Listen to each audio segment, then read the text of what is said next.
RP Show continues. The hottest RP Show merch is just one click away. Visit rodpeterson.com, click on RP Store. This is just one of the many great things you'll find there.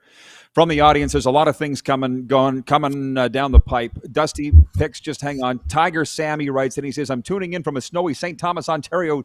Drew Wolodarski released by my Ticats yesterday. Is he the most disappointing CFL free agency signing from last year? I don't know.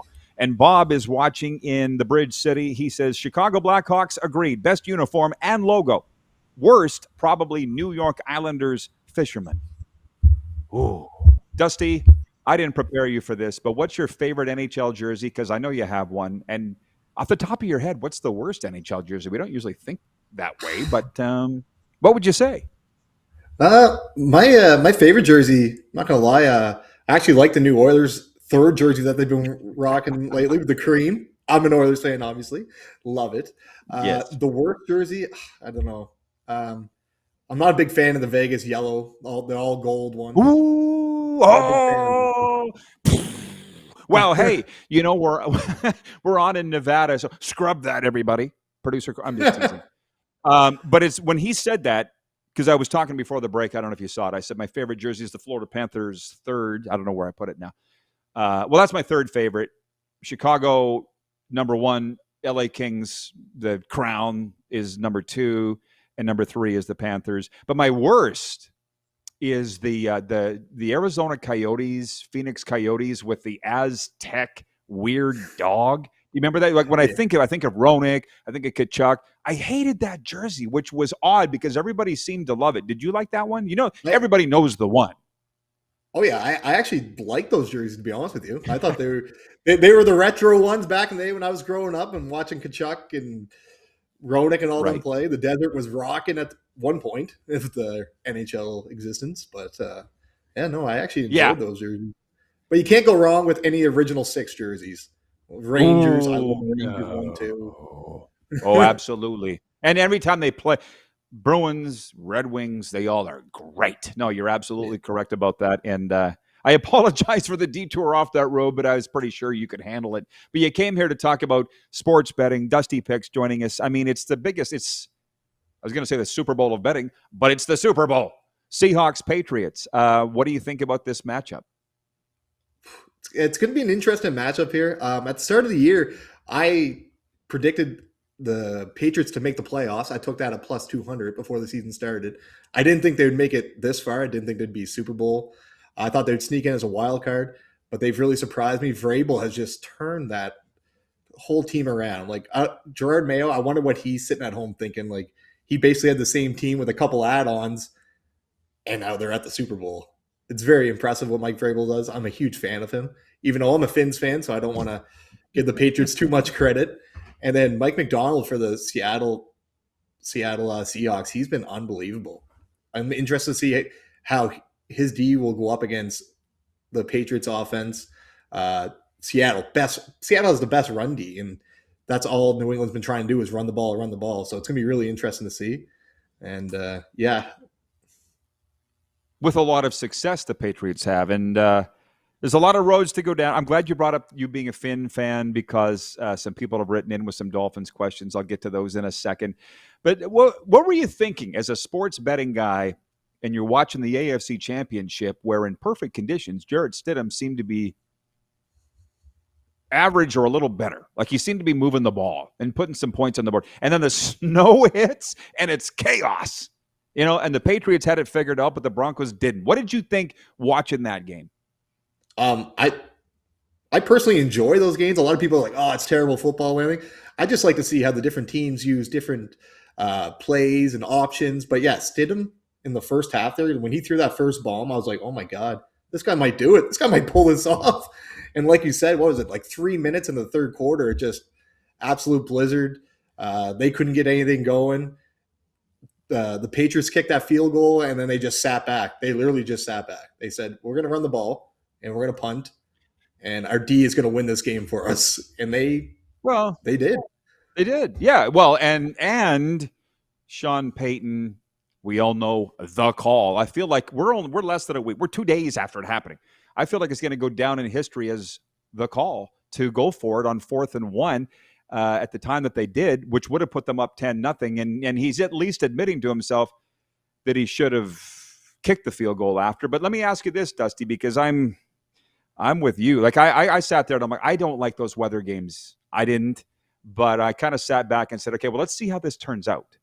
And the Patriots seemed to be prepared for it. They ran the ball with Drake May. They seemed very confident, and the Broncos just completely came apart. And that's when you mentioned Stidham. Tony Romo in the pregame had me wired up and like I'm ready to go. I'm like, he's like, this guy can do it. He's prepared. He's been in the league this long for a reason, and he was right. And then again, the snow hit, and the Broncos didn't seem to have a plan, and it just seemed like the Patriots did. Yeah, no, exactly. I just think Vrabel and them came in just a little bit more prepared, which is shocking. Sean Payton Right. going for that on that 4th and 1. You know, the whole new football is like go for it on every 4th down, basically now. Like I was even like in previous games, like watching the Bears, like Ben Johnson was just going for it every 4th down in his own end half of the time. And I think Sean Payton just got caught up in that a little bit and was like, because they could easily just kick the field goal in that 4th and 1. And then they ended up turning the ball over. Patriots D just outstanding. Not much they could have get Yeah, done. and that's the thing about football that drives me nuts is that it's the ultimate hindsight game. I mean, they convert 4th and 1. They're not looking back. Maybe they win the game, but they don't. And all of a sudden, he's an idiot. Thank God he's Sean Payton, so nobody's really hard on him because he's won a Exactly. Super Bowl before. They know how smart he is, and at least he admitted that he should have kicked the ball. Beep beep beep beep beep. Well, okay. Okay, on the Super, I'm not done yet with the Super Bowl talk. Well, I will ask the Dolphins question in a second. But what are you thinking for this Super Bowl over under? Literally, who's going to win? Like, are the Patriots even going to make it close? I think I saw that the Seahawks are 4.5-point favorites. What's your take on this matchup and how it's going to play Um, out? I'm all over the Seahawks already at -4.5. I just think the Patriots aren't going to be able to keep up on offense. And if they can't run the ball, if the Seattle D keeps playing the way it's playing on D, they have the best run game. The Patriots are going to have much to do. It's going to be in Drake May's hands. And Drake, he's still a young guy, obviously, right? And he does throw picks. And I just don't think he'll be able to keep up. But then on the other hand, too, you're kind of scared. Like, I'm going to put my money on Sam Darnold. Yes, he just got it done last week against the Rams. But I'm like, can he still get it done? Or like, and it's just the Patriot way, man. The Patriots could easily grind this win out again. Yeah. Well, it's the championship game. It's the two best teams still standing. So that we should never be surprised in the game of football, any given Sunday, as they say, in the game of football. But Dusty Picks is with us, sports betting expert. What is your take on the line? Like, I mean, I'm not, listen, I'm a fan. I am no betting expert. Is that more than it should be, less than it should be, or just right in your I mind? And what I would go into setting it at that? I think it's just right now, and it might get to 5.5 by the time the kickoff happens, because people are just going to be pouring money on the Seahawks, in my opinion. A lot of people aren't giving the Patriots much of a chance, in my opinion. But that's why we play the game, like you said. If we were just voting on the game's over. But Right. it'll be we gotta play the game. But I think it's set just right now. Uh, could easily move the other way too, with people coming in on the Seahawks. Dusty Picks joins us, sports betting expert. So before we turn to the NHL, because you got a lot of hockey things you'd like to talk about. Scott in Vancouver writes in and says, have the Dolphins hired a head coach yet or what? The answer is yes, but if you ask 100 people on the street, and I live in South Florida, who he is, 100 wouldn't be able to name him. Your take on this coach and GM hire with the Dolphins? Well, once the GM got hired, everybody automatically assumed Jeff Nalen would be coming as the head coach of the Dolphins, and that's exactly what happened. I was hoping for John Harbaugh. I was going nuts once we fired Mike McDaniel. I was like, oh yeah, Harbaugh's close to Stephen Ross and his family. They'll pay him anything. Like, let's just do it. And then surprisingly, once we hired the GM and he made his calls, yeah, like, to be honest with you, like, I don't really know much about him, like, big time. And I'm interested to see what happens there. Like, see how he can turn this around. Dolphins are in bad cap situation, so they are not walking into an easy an easy fix, let's say. Yeah, well, you know what? It's one thing I've realized here. It's got some Torontoitis to it, in that they think, why wouldn't you want to coach the Dolphins? For all the Yeah, reasons you just said, Harbaugh goes to the Giants for $20 million a year for 5 years with Jackson Dart and Malik Neighbors and Abdul Carter if he ever figures it out. It's ready for him. Miami, 100%. aside from the weather, it is not the ideal football situation. No, definitely not. It's a mess, really. Like Tyreek Hill, we don't know what he's gonna do. Like he's still on the team, but I don't think he wants to be. Might as well get rid of him. Our only positive is Devon Achan and Jordan Brooks, who had the most tackles. But other than that, there's not much to be excited for in Dolphins football. Um, yeah, it's tough. It's tough right now. Like a couple of years ago, we thought we were right there, and now we don't have a starting quarterback. Really, Well, Tua's gonna be yeah, gone. no, that's the key right there. Tua has said he wants out. The team's ready to move on from him, and he's got a very tough contract to move. So you wonder why John Harbaugh would go New York. Hi. Yeah, the only thing Anyways, I thought yeah, Harbaugh would want to do is get out of the cold after being in Baltimore for 18 seasons and everything. And I thought yeah. maybe he'll come down to South Beach, but no. That's what everybody thought. Back to that. Why wouldn't he want to coach here? We've just said why, but fans are fans and they don't really see that. And I like the Anyways, to the Giants. hockey. Yeah. Giants are a great Pardon me? setup. The Giants are a great setup. Oh, I like Jackson Dart. I like Cam Scattaboo. Like they're young. They're gonna be fun to watch next season. yeah. All the pieces are definitely there. But for whatever reason, they felt like they needed to make a move from Brian Daboll. Oh, by the way, Wayne in Victoria writes in. He says, "Yes, Dusty, I love most of the original six jerseys. I was a big Bobby Orr fan, and I love the Bruins jersey. But to be honest, the Blackhawks jersey is my fave." That was something I just threw up here. Dave is watching. He's in Winnipeg. Dave number 2. He says, "Hey, Rod, the AFC Championship game reminded me of the Mud Bowl. November 26, 2007. Pittsburgh won 3-0 with 17 seconds left in regulation." Yeah, that was a bad one. We'll come back to the football talk in a second, but there was a lot of hockey that Dusty wanted to talk about. Now, you're an Oiler fan. You do live in Eastern Canada, but I sense that you're not a Leaf fan. But you wanted to mention William Nylander being fined $5,000 for flipping the bird to the TV camera on Sunday. I I actually didn't mind it. I was just like he showed some personality, right? He showed some personality. Like he's been out. He got a weird injury. He like caught an edge or something and flared up. He's mad he's not in the lineup. They keep showing them. They're losing.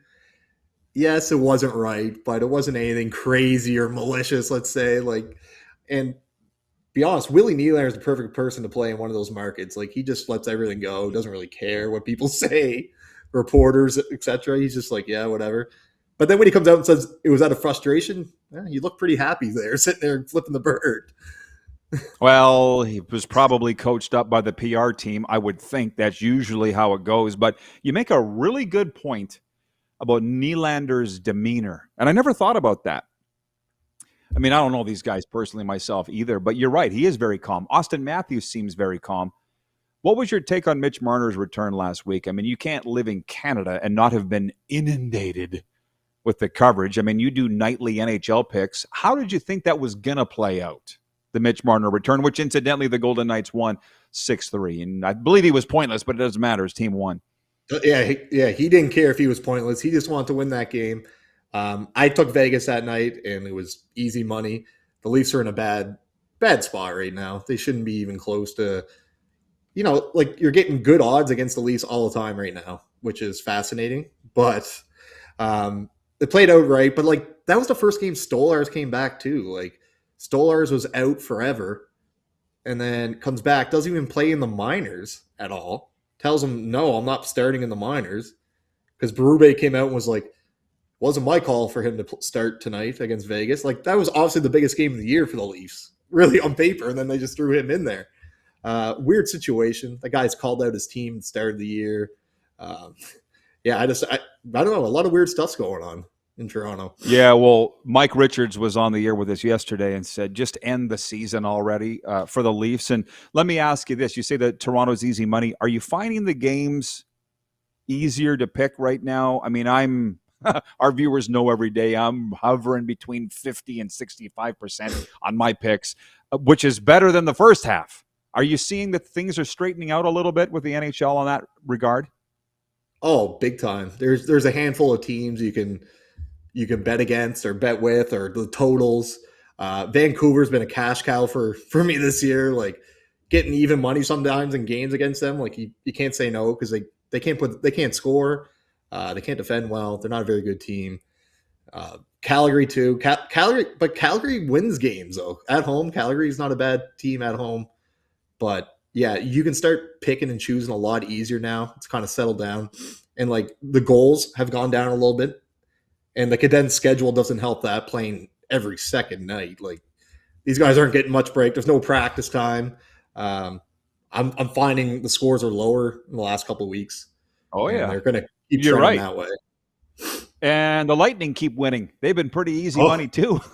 I've well, been correct. Just pick the Lightning to win, and you're going to win money, which is a hell of a story. By the way, this is going by far too fast. You wanted to mention Team USA and their notable snubs. You expect a lot of money to be wagered during the Olympics? oh yeah, that'll be the only hockey I'll have, and hockey is my number one sport for sports betting, and yeah, I'll be all over that. Yeah, like in Canada, all the Montreal Canadian fans are mad when Hudson didn't get the call with the injury, and but if you look at what Billy Guerin's doing, he's building a big team. He's not looking for small players. He put Jackson Lacombe in. That guy's a man. He's a big guy. Like he's young, but he's big. Cole Caulfield doesn't, or Lane Hudson doesn't fit that for them. Same with Cole Caulfield. I was He's going been to say, unbelievable. clearly Caulfield, clearly he doesn't either. Yeah. Yeah, and like he's building a team size. He's doing the same thing at Four Nations. He doesn't want to change too much. He was right there, right? Like they're one goal away. So be interesting to see though. It'd be especially with the whole ice dimensions and whatever's going on over there in Italy right now with the rink. It's going to Mm-hmm. be fun to watch. Can't wait. The hype leading up to it's going to be off the charts. Similar to Four Nations face-off, but I would say exponentially more. And the pundits all thought the USA would win that in a walk. Even the Canadian pundits did.